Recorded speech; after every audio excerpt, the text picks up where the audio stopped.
portraits of women today, unfortunately, even today, 2020, there's this trend for either romanticizing, idealizing women with the long, flowing negligees, or, picking the eggs from the chickens, but not in your, normal dungarees, but in some kind of romantic outfit. Or, just purified like the Madonna. Or, objectified and dehumanized, where they're kind of cut up and, put body parts different places. And so when I was looking at this, I thought, you know what? We need to have images just of women, because everyday women, their spirit, their energy, they're fascinating. I find women are strong and passionate and beautiful, just themselves. They don't need to be idolized, they don't need to be objectified, they don't need to be sexualized. They're just beautiful the way they are. And we need those images out there in the world. What is it about Coral's work that I love so much? Number one, I love portraiture because I'm really interested in people. I find that really compelling. And with Coral, I love the way that she uses the paint, how she captures light. I have a real feeling when I see those paintings, though most of them are people I've never seen before. I feel I have an essence of who that person is. And the more portrayal of women in our society, the happier you'll find me. It is just so often that women aren't represented. We're not represented in all our different ways of the wide range of all the aspects that we have: creativity, fierceness, warriorship, loving, empathy, kindness. I could go on and on. My models have been generally my partner, my friends, my niece I have several portraits of. The first time she did a portrait of me, it was almost kind of creepy, because it's my character and my nature. Looking back out there, it's almost a little bit uncanny, because she's really captured that personality, I think, yeah. This particular one is quite personal for me. So this was just a few months before poor little Ginger died, and you can see she's kind of clinging to me and I'm kind of clinging to her, and I'm not very happy about it. And I think Coral captured that feeling really well. We're both kind of like, what's going on here? This isn't fair. So that painting is very special for me. My friend Helena, I've known for probably close to 35 years, and she wore that hat to my wedding. It really, to me, epitomized who she is, the drama and the confidence. She hasn't seen the portrait, but she's coming to see it today. It's quite an honor, thank you. It actually looks like me. It's quite amazing.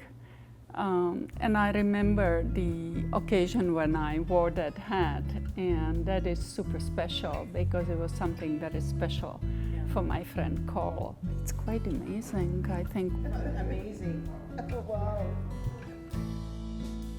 Coral came in as a client into my hair salon. She asked me if she could paint a portrait of me because she wanted my charisma on a canvas. So it's very exciting to see this, and I feel honored that it's in an art gallery. Her whole face and hand is artwork, right? At the best of times. So anyway, I think it's amazing, beautiful. Oh, this is Lucy, Judy's daughter. Lucy, oh, thank you for coming. Isn't she beautiful? She looks so much like her mom, eh? Look at that smile. Same expression, you're so funny. Judy, she approached me and she'd just been diagnosed with cancer and was starting treatment. And she asked me, how would you feel about painting someone going through what I'm going through? She still had that super high energy and the directness, and I really wish she could be here because I think she'd really like it. And it's a tribute to her. You know, it's amazing to me that there's nothing about it. I mean, given that this is my mom who was like my best friend, there's nothing about it that makes me go, yeah, it looks like her, but nah, there's nothing. It's just so her, and her laughing in this expression. It's like having her laughing in my house, and recognizing the life that is in this whole picture, and hoping that other people will see that when they look at the painting, has me look at these paintings, I think, with a more seeking eye. I'm just so happy to have it. Like, it means so much to me. I was with Judy a lot during the last 4 months. It meant so much to Judy to be doing this journey. It was exciting for her and very meaningful to just have someone walk with her. And Coral is so sensitive.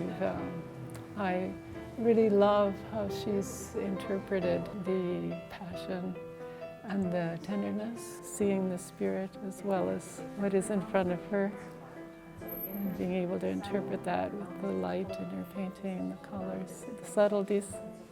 Really happy to see this display, and I love to see the red ribbon connecting all the parts of our dear Judy in this painting series. I've been very compelled by the one at the end, which was a friend of hers who went through cancer. I don't know the woman, but this is the first time I've seen all of the images put together, and I just do find that really, really powerful. And then it's always really interesting seeing the self-portraits of artists, because they see a whole different aspect. In this one, I think I did want to capture Bloomy a bit of how I was feeling is kind of a bit lost, like wasn't able because of COVID to really socialize that much, so I was, not having that artistic connection. So I sort of was aiming at that feeling rather than a likeness per se. In the other painting, I just wanted to really capture as realistic I could with the colors. So I think the intensity of my look might just be me concentrating on trying to get the palette right and the colors right.